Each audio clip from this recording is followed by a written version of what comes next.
É verão no hemisfério sul. Os dias são mais longos e as noites chegam mais tarde.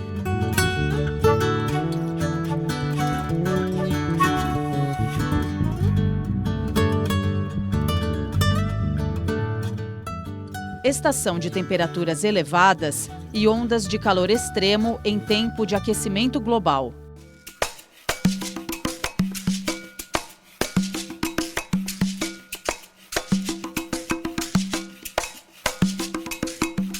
No Brasil, é época de férias, praia, descanso e diversão.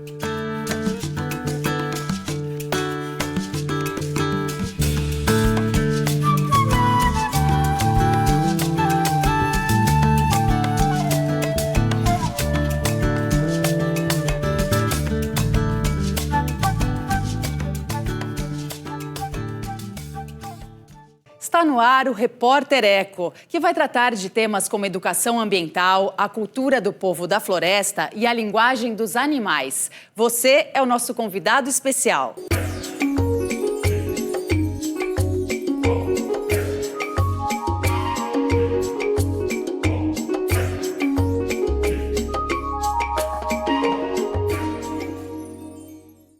Veja os destaques do programa de hoje. Conheça o projeto de educação ambiental que mostra para alunos das escolas a importância de respeitar e proteger todos os seres vivos. Tem também uma entrevista exclusiva com o escritor e filósofo Ailton Krenak, o único indígena a integrar a Academia Brasileira de Letras. E uma pesquisa mostra que cada golfinho rotador emite um som específico, como se fosse uma assinatura.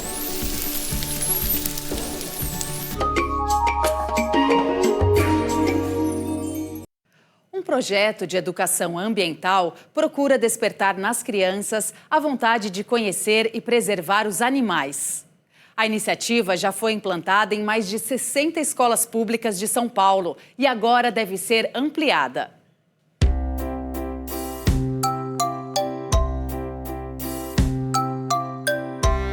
Fofos, espertos, divertidos. Alguns são esquisitos, outros excelentes caçadores. E tem aqueles mais tranquilos. Também podem ser o melhor amigo do homem. Mas todos têm uma coisa em comum: sentem alegria, fome, dor, medo. Para debater a forma como nos relacionamos com os animais, as educadoras Maria Helena Querido e Cristina Cabral criaram em 2017 o projeto Respeitar para Proteger, que leva para as escolas temas como abandono, maus tratos e a importância de respeitar todos os seres vivos. Nós vimos que tem uma demanda mundial sobre a questão da proteção e defesa animal e que a escola, de maneira geral, não discute essas questões. Nós imaginamos e acreditamos que a educação pode ser um grande instrumento de mudança de consciência. Promover junto às crianças, junto aos educadores e às famílias, essa reflexão, como nos relacionamos com os demais seres vivos. Como que isso se dá? Qual a nossa responsabilidade nesse estado de coisas, de exploração, de abandono de animais? O que estamos fazendo com os outros seres vivos? Por que hierarquizamos tantos a vida? Porque tem vidas que valem mais do que outras. Atualmente, o projeto Respeitar para Proteger está presente em mais de 60 escolas públicas de cidades do estado de São Paulo e começa a ser implantado em Minas Gerais e Paraná. 4 livros escritos pelas próprias educadoras são usados como material de apoio com crianças a partir dos 3 anos de idade. O mais recente é 20 razões para não abandonar um amigo animal. Como é que nós íamos tratar de questões tão difíceis, tão dolorosas e que fala de exploração, de abandono, de maus tratos com crianças, sem que despertasse nelas, o medo, a dor, a tristeza? A gente não queria despertar isso nas crianças. Então o nosso texto tinha que ser um texto que despertasse o quê? A empatia, a compaixão, a solidariedade, a reflexão sobre uma relação mais pacífica com os outros seres vivos. Além do material educativo, o projeto oferece a formação de professores. O próximo passo é ampliar os temas abordados para discutir tópicos como a exploração animal no entretenimento e no consumo humano. Do ponto de vista pedagógico, é muito mais tranquilo você começar por animais que são próximos às crianças, um cachorro, um gato, mas é um ponto de partida, não um ponto final, não um ponto de chegada. Então, para nós, não temos essa questão de animais domésticos e outros animais. É a vida, são os animais em si. A educação não doutrina nada, a educação promove a reflexão.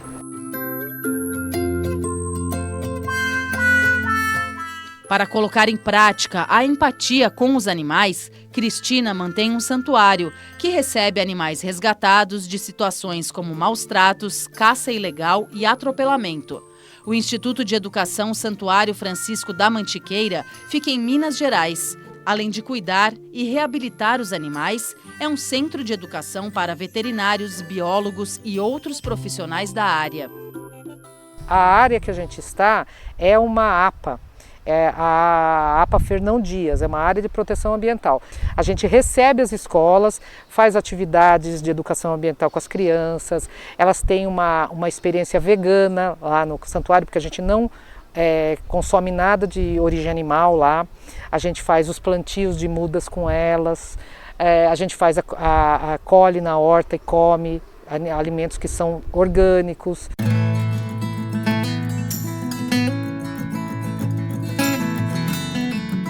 Se você ficou interessado e quer ajudar a transformar as cidades em ambientes menos hostis para os animais, aqui vão algumas dicas.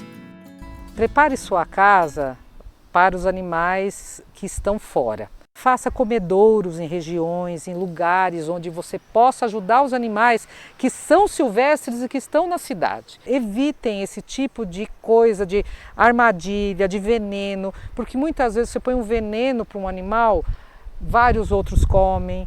Existem formas biológicas de controle de animais. Os saruês e os gambás que estão na cidade de São Paulo também, gente, nós precisamos proteger esses animais. Né? Tem animais que são fundamentais para o equilíbrio ecológico da fauna, da flora, da região.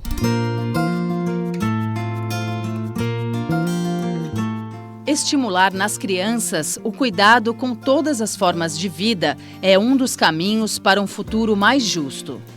Se você consegue despertar a empatia, a compaixão da criança com o animal, ela vai estar dando de si o que tem de melhor do ser humano. Então, se eu protejo o animal, eu protejo a vida, seja ela qual for.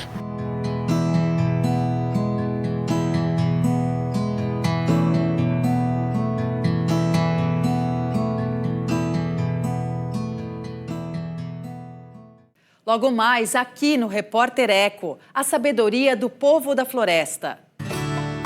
Uma entrevista exclusiva com o escritor e filósofo Ailton Krenak, o primeiro indígena a ocupar uma cadeira na prestigiada Academia Brasileira de Letras.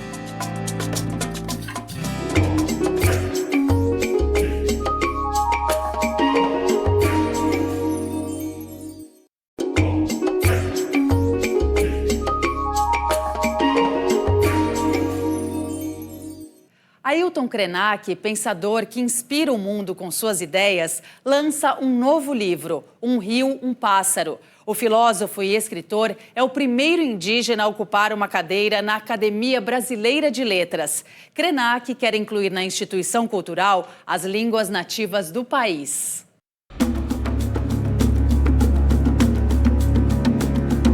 Um Rio, um Pássaro.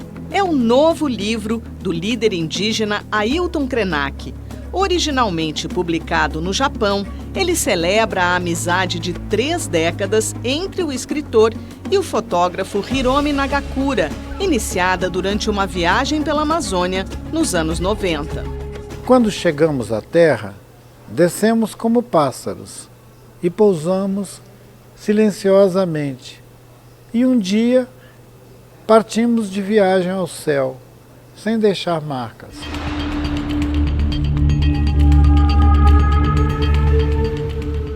Originalmente esse foi o título do livro publicado no Japão. Quando a gente traduz para o português, fica parecendo que um rio, um pássaro, uma citação. Mas ele reúne os textos das conversas que eu e Hiromi Nagakura mantivemos durante as viagens que a gente fez pela Amazônia. Ailton, como é que foi para você ser eleito para a Academia Brasileira de Letras? Mais precisamente, ser o primeiro indígena eleito para a Academia. Eu fui tomado de surpresa por ter vagado uma cadeira na Academia Brasileira de Letras que era ocupada por um mineiro, um historiador muito querido, muito respeitado no nosso país, o José Murilo de Carvalho.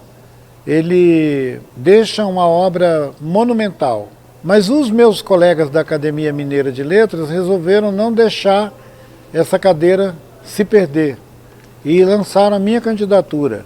Eu disse que era uma reparação histórica daquela instituição colonial em relação aos povos indígenas e que eu via isso como uma conquista coletiva, como sempre foi. Eu nunca busquei nada para ostentação pessoal, nunca. Da mente inquieta e criativa do filósofo, já surgiram ideias para sacudir a academia. Eu quero propor à Academia Brasileira de Letras que ela se torne indígena. Eu quero levar para lá mais de 200 línguas indígenas, porque, a despeito da gente ser uma Academia Brasileira de Letras, ela é uma academia de uma língua só. Seria importante que o Brasil também incluísse no seu programa as línguas nativas desse país aqui, que é o Brasil. Como é que você se sente agora sendo um imortal? Isso mexeu com a vaidade? Alguém afirmar que um privilégio desse não mexe com a vaidade, vai estar esnobando a condição. Só tem 40 pessoas no Brasil, a cada período, que pode estar na condição de membro dessa academia. E eu também fui buscar o sentido da palavra imortal, e eu entendi que ele é muito diverso, muito diferente de alguém que não morre.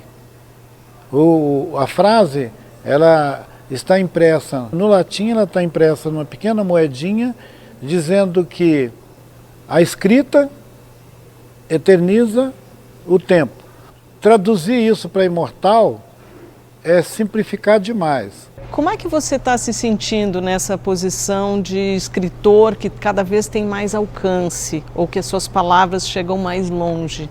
Quando eles foram traduzidos na Europa, eu falei, ótimo, os europeus gostam mesmo muito de acompanhar as novidades do pensamento tropicalista da América do Sul, temas da Amazônia, mas eu me admirei de se interessar, por exemplo, ao povo da Coreia, do Japão, da Turquia, da República Tcheca e da Grécia. O meu livro está sendo traduzido para o grego. A gente teve algumas mudanças no Brasil, por exemplo, com a conquista de um ministério para os povos indígenas. O movimento indígena hoje está em outro pé. Há conquistas a se comemorar ou é sempre remando contra a maré para existir e para ter o território para existir? Os povos nativos no Brasil e no continente americano são minoria. Uma minoria extrema. Imaginar que esses povos vão obter algum dia alguma vantagem em relação à maioria desigual seria ingenuidade. O que a gente pode fazer é ficar vivo. Nós estamos diante da aceleração das mudanças climáticas com eventos extremos, com a seca na Amazônia, com enchentes devastadoras no sul do Brasil. O que pensar de tudo isso? Na década de 90, eu disse que nós íamos habitar um pesadelo se o capitalismo não fosse contido.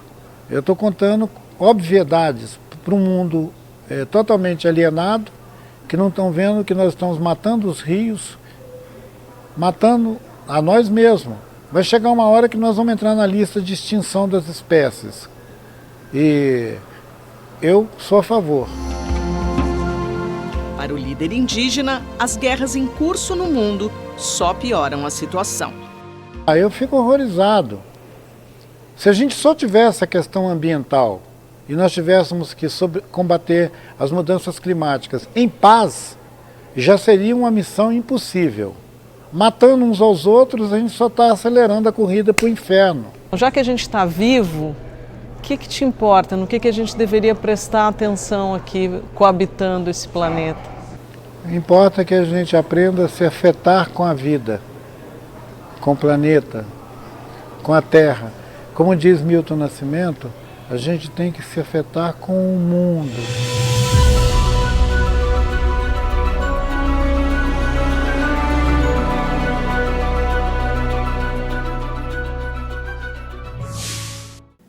E quando a conheci no ano seguinte, num encontro de mulheres no Rio Negro, fiquei tão tímida que nem pude me apresentar. Fiquei só olhando, como se fosse um milagre que uma voz que cobria a Amazônia.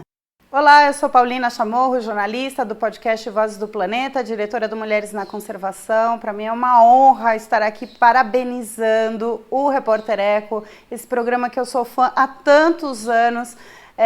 Que eu admiro as pautas, admiro a forma como é feito e admiro principalmente a forma como são contadas as histórias da natureza do Brasil. Estou muito feliz de estar aqui falando com vocês. Parabéns! Veja a seguir aqui no Repórter Eco a linguagem dos animais. Novo estudo revela que cada golfinho rotador emite um som próprio como se fosse uma assinatura.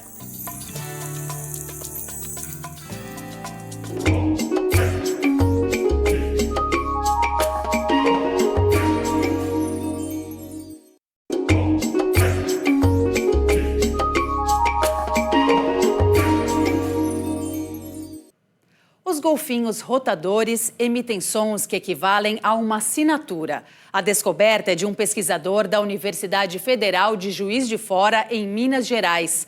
A espécie vive em águas oceânicas tropicais no Atlântico, Pacífico e Índico e frequenta as águas calmas de Fernando de Noronha.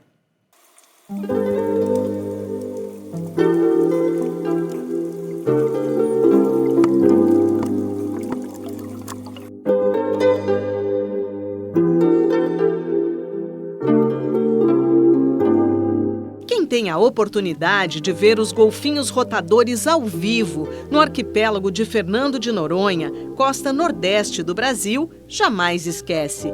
Do alto, são lindas as coreografias desenhadas nas águas.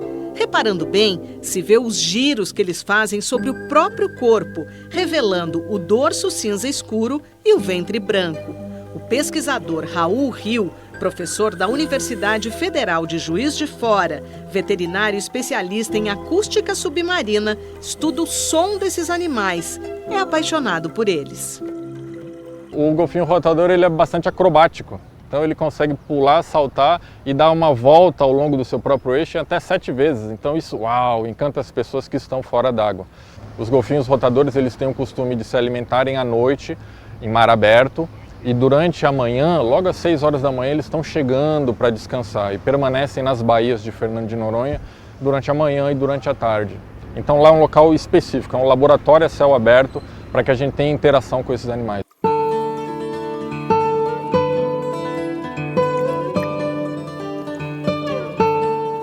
Que os golfinhos rotadores são seres sociáveis, os pesquisadores já sabiam. A novidade é que cada um deles pode ter uma espécie de nome próprio que facilita a interação. É o que indica uma pesquisa feita em Fernando de Noronha a partir da captação dos sons que são emitidos por esses animais.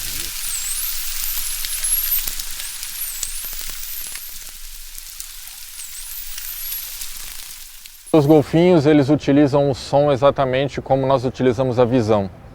A gente faz a leitura do meio terrestre, especialmente pela visão. Os golfinhos utilizam o som para fazer essa varredura e essa interação com o meio ambiente. Por isso é tão importante estudar e compreender o som desses animais. O assobio assinatura, que nós chamamos assim, é um som único produzido por cada indivíduo. Quando os animais recebem esse sinal sonoro, eles acabam interpretando como se fosse uma firma, uma assinatura mesmo.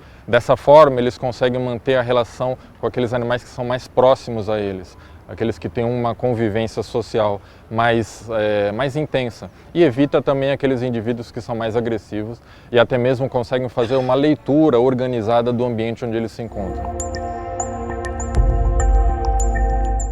O grupo dos cetáceos, formado por baleias e golfinhos, é conhecido por emitir vários sons. O pesquisador explica como identificou os assobios assinatura, sinais acústicos diferentes, emitidos numa frequência única, em meio a outros sons produzidos por eles. Foram analisados mais de 1.900 registros de sons, o que serviu de base para o artigo publicado na revista científica Animal Cognition, ligada a Nature.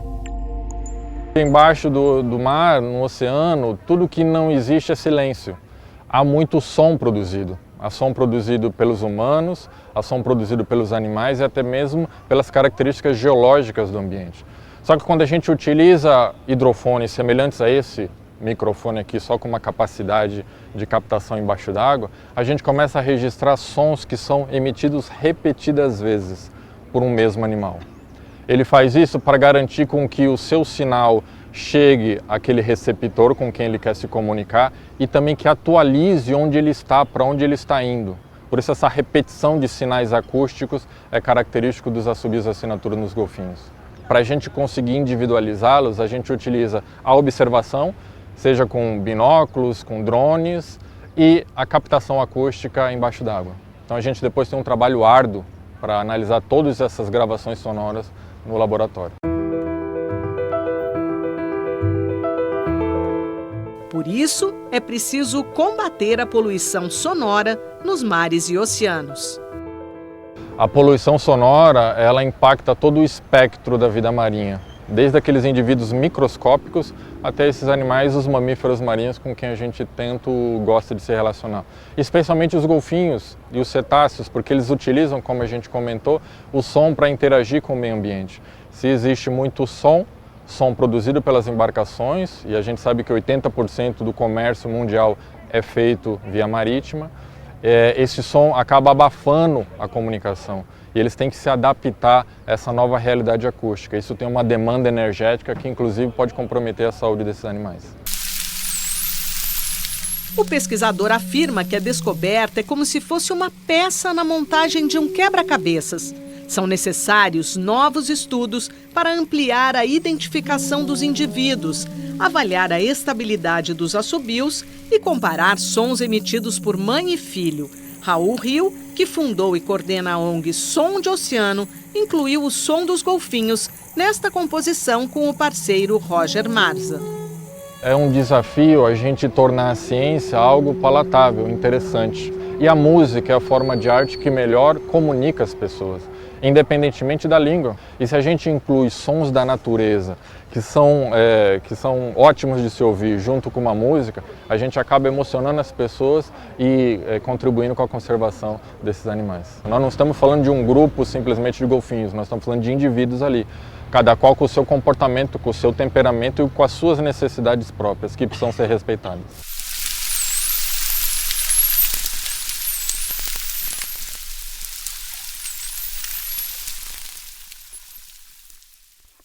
O Repórter Eco fica hoje por aqui. A gente se encontra no próximo programa, na esperança que a humanidade escolha o caminho da paz, da harmonia e do respeito por todas as formas de vida do planeta Terra. Até lá!